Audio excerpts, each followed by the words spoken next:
Good morning, everyone. We're here today with Secretary of Veterans Affairs, Dr. David Shulkin, who'll give an update on the state of the VA. And just a reminder that we'll be sticking to the topic at hand for questions afterward. So I'll turn it over now to Dr. David Shulkin. Thank you, Nino. And good morning, everybody. So a few weeks ago, the president came over to my offices at VA at his 100-day mark to talk about the recognition of the progress we've had at VA. So I thought it only fitting at my 100 days to come to his house to talk about what's happening at VA.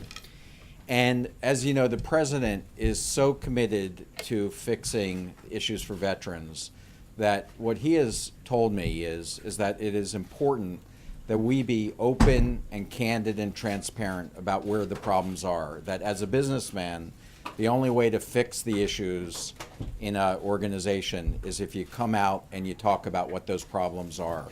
And so, as you know, I'm a doctor, and I like to diagnose things, assess them, and treat them. And so what you're going to hear today is really a candid assessment of where our problems are in VA with the focus of a businessman and the skills of a doctor to be able to actually help you with that.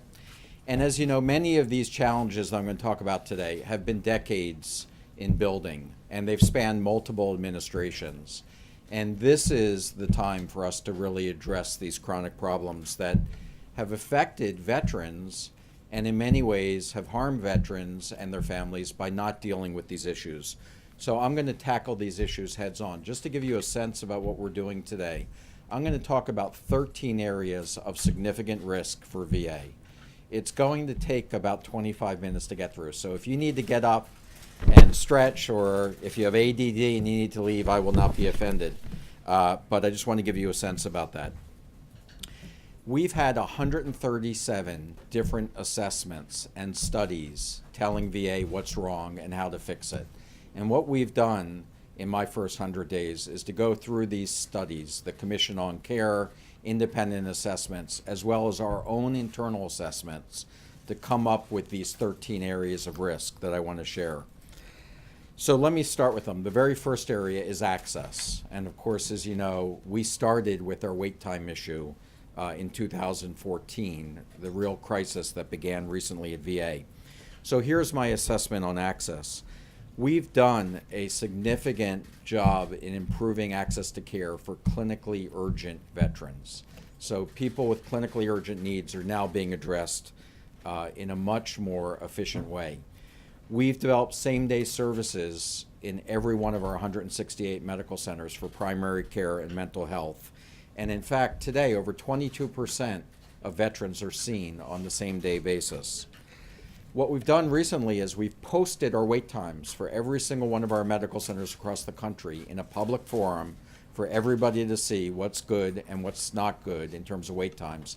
There is no other health system in the country that has done anything like that, and there is no comparison to what the VA is doing in terms of transparency and wait times. Yet, veterans are waiting 60 days or more for new appointments in primary care and mental health at 30 of our locations nationwide. So we still have more to do. And while, as I mentioned, we've done well with meeting the urgent needs of veterans, 10% of the time when a provider wants a follow-up appointment in a specific time frame, we're not meeting that provider's clinically assessed time for a veteran to come back, and that's something we have to address. 16% of our primary care clinics are over 100% capacity. When that happens, we can't fully meet their needs in terms of access to care. 10% of our outpatient centers do not offer same-day services today. Now, we are committing by the end of this year that all of our outpatient centers will offer same-day services in primary care and mental health, but today 10% are not meeting that. The second category is paying providers when veterans go out into the community. And as you know, our CHOICE program, our community care program, has provided increased access for millions of veterans. And we have 500,000 community care providers, doctors and others out in the community who participate in our network. But Providers are increasingly frustrated with the VA's ability to get them payments, to the point that some of them are actually leaving our network, and that's obviously working against us. It takes more than 30 days to process 20% of our clean claims at VA, and that affects about 25,000 providers across the country. In addition, we have about $50 million in outpatient bill charges that are 6 months or older. As of April this year, only 65% of our claims are handled electronically. That's far below what you'd find in the private sector.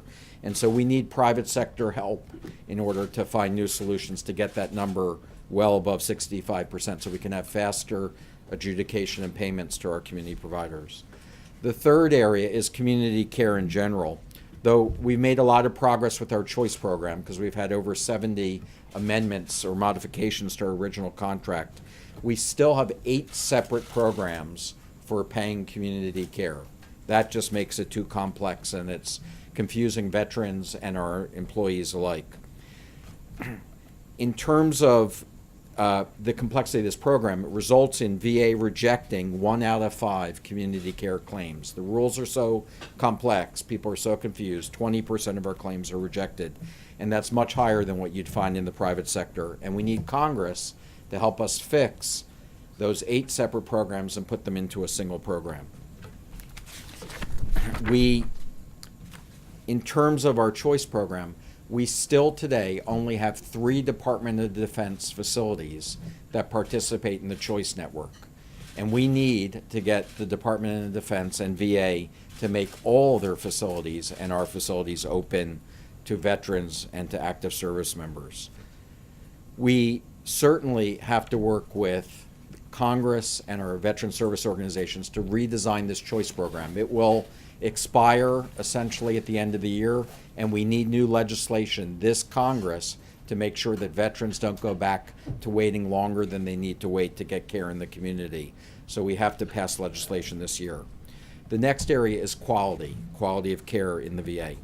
We've shared with you our star rating systems. We now publish that on our websites, and we also now publish quality of care comparisons between VAs and local community hospitals. And in that, we've identified 14 of our VAs that have 1-star ratings. That means that their quality is below the standard in the community. And so that's not acceptable to us. We're deploying teams and implementing performance plans for each of those facilities. Veterans shouldn't have to accept low quality care, and they deserve our very best. I think everybody agrees with that. And when they're not getting the best that they can get in the VA and the community offers better, that's what we're going to work to do in a revised choice plan, is to allow them to go out into the community if they're not getting the very best care. The next area is disability claims and appeals. We have currently over 90,000 disability claims that are taking more than 125 days to process. Our goal is to cut that in half over the next 2 years, but 90,000 plus is too many to be acceptable. Last week, we processed a claim for disability in 3 days. That's called a new process called a decision-ready claim. We're going to be introducing decision-ready claims nationwide on September 1st of 2017. And in addition to that, we're going to be going paperless throughout all of our Veterans Benefit offices by mid-2018. So we are focused on not doing claims fast enough now, but we have plans to get much better. In addition, it's very hard for a veteran to get information on where their claim status is, and we need to make that process more transparent. In appeals, it takes almost 3 years if you were to file an appeal today to get a decision, and it's going to take Congress to help us fix that system.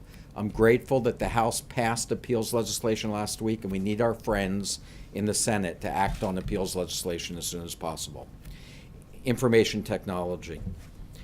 We have 20 of our facilities that have out-of-date systems for IT and inventory, and that makes it very, very difficult for doctors and nurses to get the supplies that they need to care for veterans. This is what we saw in the Washington, D.C. VA several weeks ago. We've taken immediate steps to begin to start fixing these inventory systems, and we're executing on those plans. Currently, 75% of our IT budget is just maintenance in sustaining our infrastructure, because our legacy systems are old and are at risk of failing, and that would cripple our operations. Our scheduling systems and our financial systems are outdated, and that contributes to these excess wait times. Both systems are in the process of being replaced, but it's going to take years to complete that. We have a system called Valeria, which is the VA loan electronic reporting interface. It's out of date. Without funding for a new system, VA is going to have to revert to a paper-based manual system for electronic loans or for loans that are going to reduce the number of veterans that we serve from 90,000 per year to only 12,000 per year. So we can't afford to let that happen, because veterans could be at risk of foreclosure or even homelessness, and that's a risk that we've identified. We have to modernize all of our IT systems to make them commercially viable and cloud-based solutions to the maximum extent possible. And I've committed to making a decision on VA's electronic medical record in the very near future. Definitely before July of this year was my commitment, that I will talk about how we're going to move forward with the new EMR strategy. Capital assets. Our buildings and our facilities are increasingly falling into disrepair. We have a facility condition assessment report that identified $18 billion would be required to fully remediate our buildings now, including structural, seismic, and electrical, mechanical improvements that need to be done. On average, our buildings are more than 60 years old, with only half being built since 1920. We have 449 buildings from the Revolutionary War and the Civil War. Of those, about 96 are vacant. We have another 591 buildings that were built in World War I era, of which 141 are vacant. In all, VA has 400 vacant buildings and 735 underutilized facilities, and that costs the taxpayers $25 million a year just to maintain vacant and underutilized facilities. So we need to be able to act quickly. VA currently has 27 facility leases that we're waiting for Congress to authorize. That would provide 2.3 million square feet of needed space for 3.2 million additional clinic visits a year that today we can't do because we need authorization from Congress. We need different types of strategic partnerships to be able to bring the type of facilities that we need to veterans. And that means working with local government, with academic affiliates, other federal agencies, and private sector partnerships. We're going to work with Congress to develop a modernization plan for our capital infrastructure through what we call a national realignment strategy that's going to allow us to use our buildings in a better way, stop supporting vacant buildings and underutilized buildings, all to be a better steward of taxpayer dollars. Construction.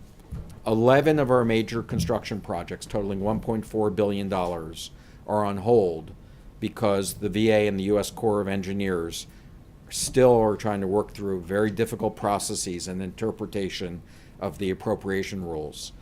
We're waiting for congressional approval on a joint proposal to move forward, which would allow these projects to go ahead. VA's major construction and minor construction programs have large unobligated balances. We carry at VA $971 million in minor construction as unobligated balances and $2.6 billion in major construction. VA is taking way too long to make construction awards, and these obligations are critical for us to meet facility demands in the future. Accountability. Under current VA law, VA has to wait at least a month to hold an employee accountable for misconduct or poor performance. We currently have 1,500 disciplinary actions that are pending, meaning people that either need to be fired, demoted, suspended without pay for violating our core values, and we're waiting for each of those actions. Our accountability processes are clearly broken. We have to wait more than a month to fire a psychiatrist who was caught on camera watching pornography using his iPad while seeing a veteran. The expedited senior executive removal authority that was given to us in the choice program isn't working. We weren't able to utilize that because of constitutionality issues. Because of the way that judges review these cases, they can force us to take terrible managers back who have been fired for poor performance. We recently saw that in one of our executives in San Juan. Just last week, we were forced to take back an employee after they were convicted no more than 3 times for DUI and had served a 60-day jail sentence. Under current law, it takes us 51 days from the date management proposes to suspend, demote, or remove an employee till the date that action takes effect. Despite the limitations of the existing law, we've recently removed the Washington, D.C. medical director from their position and other employees there as well due to their failure of leadership. We've removed the medical center director in Shreveport, Louisiana, and 3 other senior executives for misconduct or poor performance. And the president signed an executive order that created an Office of Accountability and Whistleblower Protection that reports directly to me as secretary. But that isn't enough. We need new accountability legislation, and we need that now. The House, again, has passed this, and we're looking forward to the Senate to considering this, but we need that type of action. Staffing currently takes on average 110 days to onboard a nurse in the VA and 177 days to onboard a nurse practitioner. That's just too long. VA doesn't have a position management system, so it's very difficult for us to track what jobs are open, and an organization our size needs that in order to meet the needs of our veterans and have the right resources for them. We're going to establish a fully functioning management manpower office by December of this year, which is a first step in a position management system to be established. Low salaries for many of our healthcare providers and prosthetic professionals make it difficult to recruit and retain the best professionals.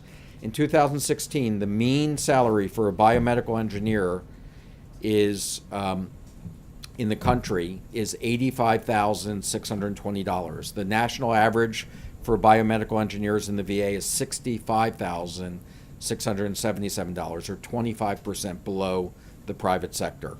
For mechanical engineers, the difference between private sector and VA is $15,000 a year, or 18%, where VA is below the national average. If we can't compete with private sector salaries, we're going to be unable to retain qualified providers and support staff.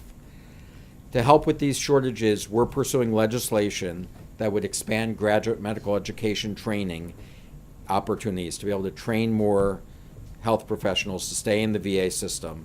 And we're working with the Unified Services University, the medical school of the military, to train more medical students who then would serve in the VA for 10 years after their education.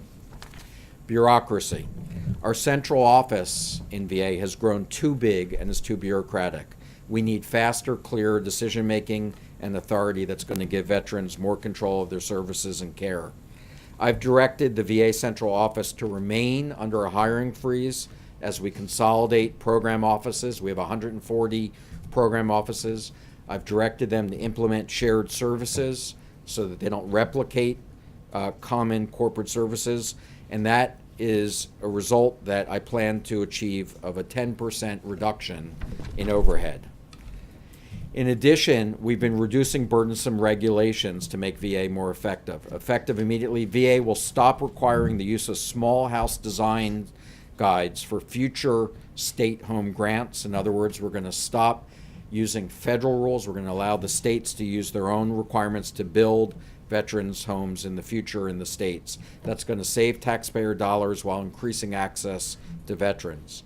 A few weeks ago, we announced the VA is removing the more restrictive guidelines for mammography for women and instead adopting the American Cancer Society mammography guidelines that will allow women veterans more access to care. We're restructuring our caregiver regulations to get services to veterans and make it less burdensome to get help from caregivers. Our vets.gov website is making it possible for veterans to get better access to our services. At this time last year, only 10% of benefits applications were done online, and because of our vets.gov website consolidating this, we now have 8 times that number online a year later. Over 200,000 veterans have applied for health benefits using vets.gov. VA will be soft launching the White House Veterans Complaint Hotline tomorrow on June 1st. This is something the President had talked about. We're going to be testing that system starting tomorrow and fine-tuning it over the next several months with the goal of it being fully operational by August 15th. The soft launch of this, which is being worked out tomorrow, will be active. The phone number is 855-948-2311. And the full launch of that, as I said, will be August 15th. Fraud, waste, and abuse. Detecting fraud, waste, and abuse is very important. We get resources to veterans and their families. We've been identifying, preventing fraud, waste, and abuse. Already we've been able to prevent $27 million in fraudulent payments and duplicate payments in fiscal year 2016. However, with centralized oversight, I know we can do much more than that. That's why I stood up the Fraud, Waste, and Abuse Initiative. I recently announced a Fraud, Waste, and Abuse Prevention Advisory Committee, and we're creating that committee. It's actually ahead of schedule. We're going to be naming co-chairs. I can name today one of those co-chairs, Shantu Agarwal, who is the president and CEO of the National Quality Foundation with a heavy background in fraud, waste, and abuse. We'll be naming the second co-chair very soon. Veteran suicides, and this is the last of the assessments. Though all the risks I've talked about are troubling to me and require immediate attention, nothing is more important to me than making sure that we don't lose any veterans to suicide. As you know, 20 veterans a day are dying by suicide. That should be unacceptable to all of us. This is a national public health crisis, and it requires solutions that not only VA will work on, but all of government and other partnerships in the private sector and nonprofit organizations. I authorized emergency mental health services for those that were less than honorably discharged just a few months ago. That is a population of veterans that is at very high risk for suicide, and that's just the beginning.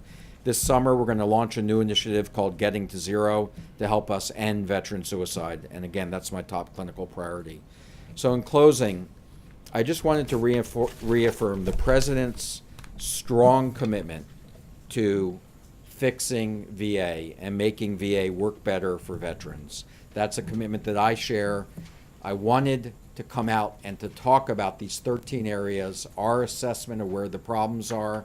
I want to be held accountable to fix this. I'm going to need help to fix it from Congress and from other organizations, but this is our commitment to finally address these problems that have been plaguing VA sometimes for decades. The President, the Vice President, Congress, veteran service organizations all share this goal to help modernize the VA, and that's why I'm confident that we can turn VA into the type of organization that veterans and families deserve and all of us want to see. I appreciate your attention. Thank you very much. Mr. Secretary, if I could, you spoke about the situation in Puerto Rico. There's a similar situation unfolding with the VA in Phoenix as well. Yes. This new legislation you talked about, does it get rid of this Merit Systems Protection Board, and will it eliminate the possibility that somebody like Dwayne Hamlin can get their job back, at least temporarily? When we talk about the situation related to Mr. Hamlin, that decision was made before I was secretary. I would not have supported a decision that would have allowed him back. The Merit System Protection Board indicated that they believed that we needed to take him back. I would have fought that through all of the appeals processes that were available to us. The accountability bill that we are seeking, that we hope that the Senate authorizes, still maintains a due process for employees, something I believe in. But it shortens the time, and it gives more authority to the Secretary's decision on why these accountability actions are being taken, so that the courts would be more deferential, that's the legal term, to the Secretary's opinion. I do believe that would have changed the situation. Will you get anything in time to prevent a similar occurrence in Phoenix? Not until we get this accountability bill through the Senate. Is there anything you can do about that situation? You're talking about with the veteran benefit employees with Sharon Hellman? No, yes. Yeah, we are following the court cases on that, and we're waiting for that final decision to come out. Mr. Chairman, Yes. Thank you. This is a robust agenda that you have laid out. Do you have a specific timeline, and how engaged has the president been in some of the discussions in terms of drawing this up? The president has been extremely engaged. His commitment to being involved in veteran issues is one of his top domestic priorities. He has made himself fully available, both he and the vice president, to anything that we need. The White House has been extremely responsive, and they are impatient and anxious for us to get on with this. So each of these issues that I've talked about, these 13 issues, have different timelines associated with them because some require legislative action and some are more administrative requirements. The president's budget this year, as you know, gave strong support to VA, and that will allow us to accomplish a great deal of what's on this list to modernize the system. And as you know, the administration has been dealing with some controversies. Has that in any way impacted your agenda, your ability to carry out some of these goals? Absolutely, it is not. We are completely focused on what it's going to take to fix the VA, and there has not been any lack of responsiveness from the White House on any of these issues. Mr. Secretary, when we look at your list, long list of Yeah. priorities, do you have a sense of, sort of top to bottom of these, what's the most cost intensive, and how much is it really going to take in terms of money over 10 years to Yeah. get you down this road? Yeah. The budget that was proposed by the president for fiscal 18 is a budget that will help us accomplish this task. I have said that the problems in VA are not largely going to be solved through additional money. These are going to be solved through management practices, focus, and some legislative changes. But our issues are not because we're lacking the financial resources to be able to accomplish our mission.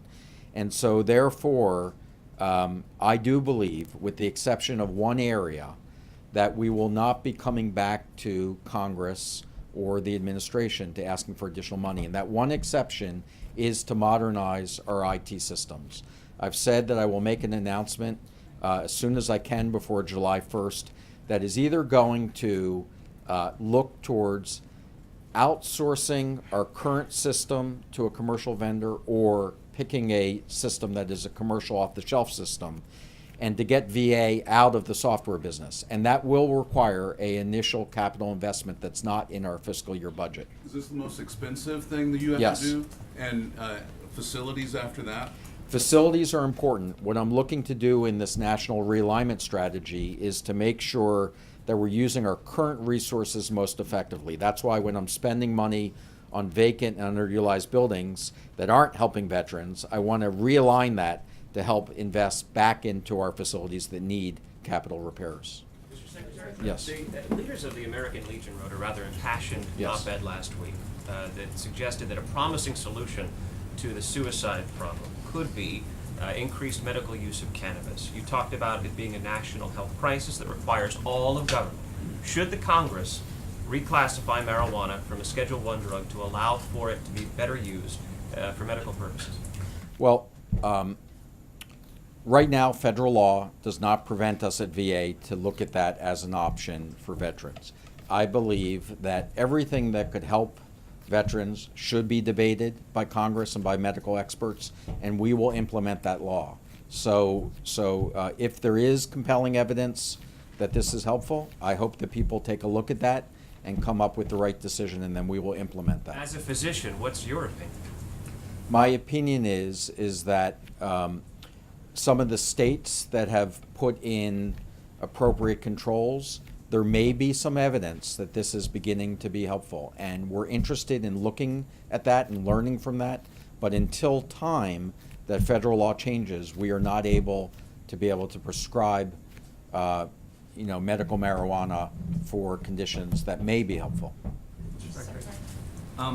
Your department's issued multiple reports saying climate change threatens the health of veterans and your staff, strains the VA's ability to carry out its mission, and raises the chance of both healthcare emergencies and vector-borne diseases. So I guess the spirit of the candid assessment that you said you were doing today, do you continue to see climate change as a dire threat to your mission? And If so, are you disappointed that the president is reportedly pulling out of the Paris Climate Agreement, or at the least reducing U.S. climate targets? What, as you said, as the Secretary of Veteran Affairs, I'm focused on those environmental issues that impact veterans, and our studies are focused on usually the chemical and the environmental impacts that are used on the battlefield.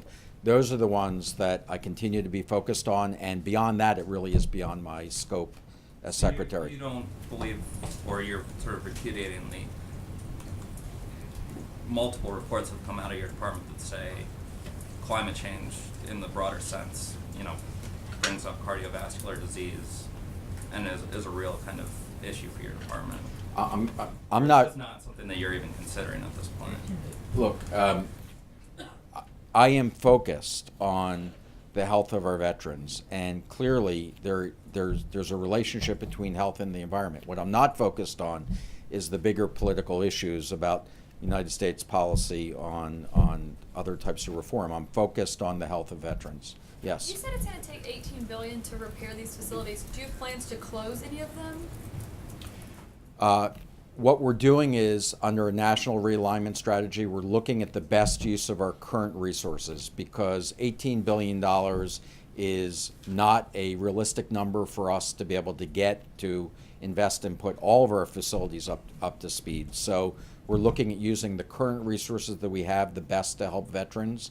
We are making investments. This budget this year gives us additional dollars. That's why I'm confident that this is the right budget for us, because it allows us to invest and start making significant progress into that $18 billion. But I don't believe that was our assessment of what the entire inventory, if we rebuild it up to current standards, would take.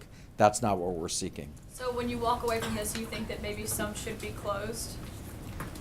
We want to take a look at every facility to make sure it's being utilized appropriately.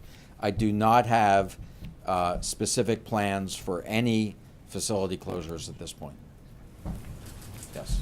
Mr. Secretary, what is the holdup in filling out your nominations to the Senate? And do you believe that the lack of nominations has impacted in any way the work that you're trying to do and you've described here today?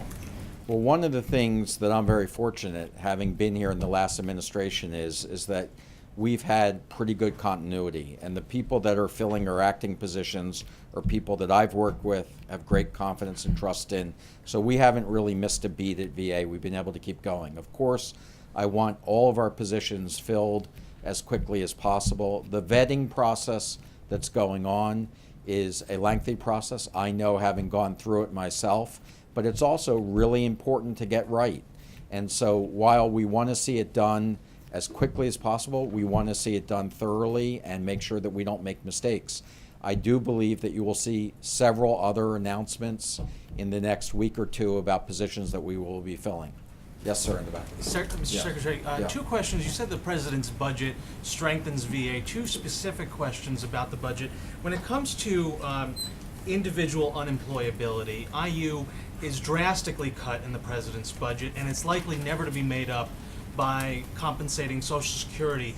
Why do you believe that that's acceptable and in line with the administration's promise to do better by veterans? Well, let's take a look at this overall budget. This is a 5.5% increase in total budget for veterans, and when it comes to mandatory funding, which is where the IU exists, we're seeing a $7 billion increase year to year in mandatory benefits to veterans. So this is a budget that is providing more care and services to veterans. In doing so, we have a responsibility to taxpayers and to veterans to make sure that the resources of our current programs are being utilized appropriately. So we are going back and looking at programs and saying, are those resources, could they be reallocated in different ways, not to withdraw total dollars from veterans, but could they be revised and reallocated to work better for veterans? In the case of IU, I think that what we've proposed is not a elimination of it, but a revision to make the program and resources that are going currently to some veterans to help additional veterans. I understand that there's a lot of passion on this, and we will have plenty of time to work with Congress and with our veteran service organizations to make sure that we're getting this right. I want to ask you one other question about the budget, but just to follow up on that, I mean, a lot of VSOs consider this stealing from them, to be changing so fundamentally the way IU is calculated. What's your response to that? I have such great admiration and respect for VSOs, and I understand their passion, and I share their commitment that it is so important that this country honor its responsibility to our veterans. That doesn't mean that you don't go back and revisit programs that have been around for a long time and figure out different ways to use those resources, as long as they're directed to helping veterans and more veterans.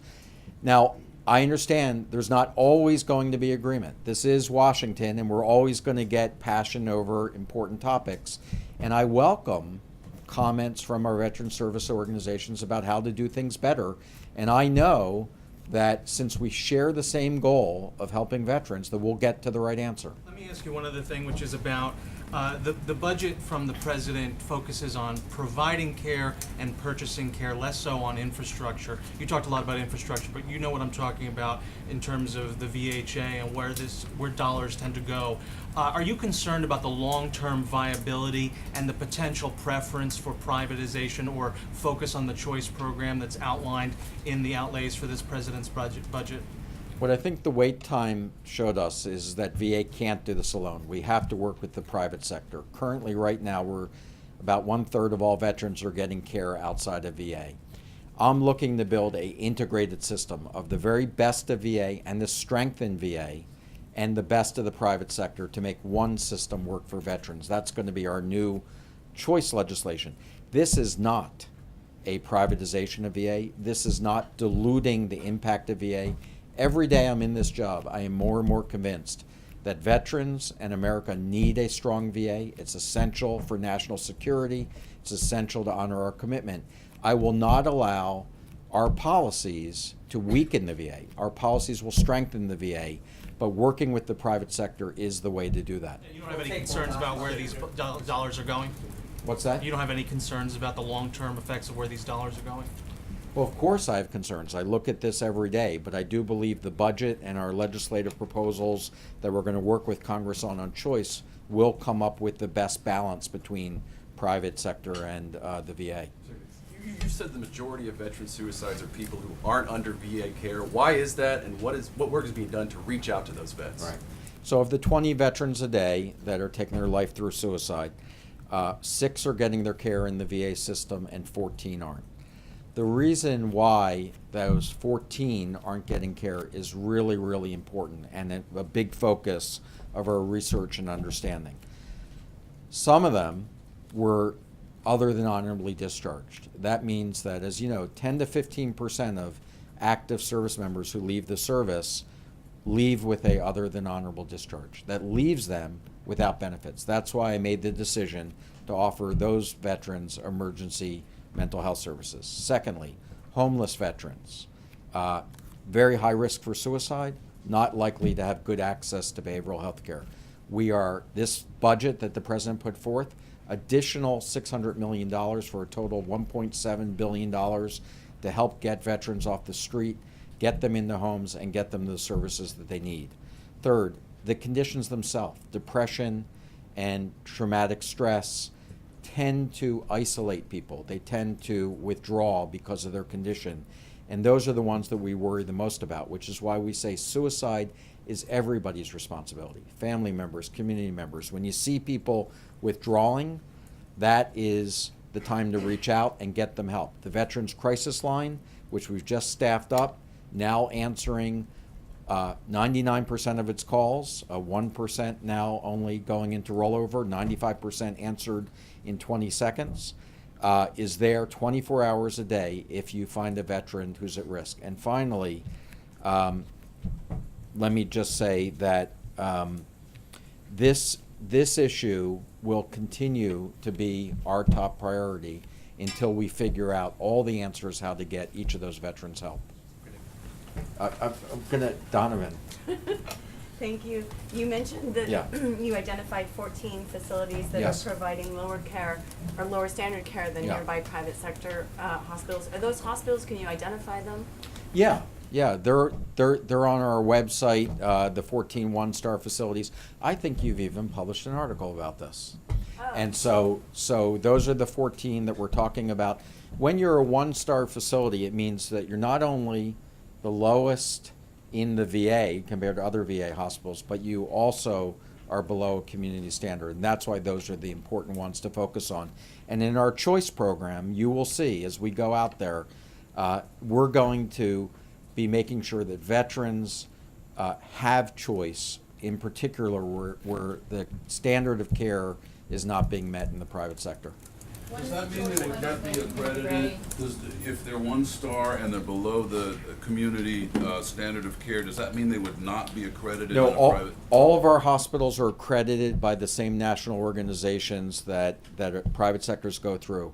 When you talk about below standards, we're talking about averages. And so by definition, there's always going to be those that are below. VA has set a bar that is above average, that essentially we want all VA hospitals, because we believe all veterans deserve the very best care possible. So it's not a minimal standard. All of our hospitals are accredited.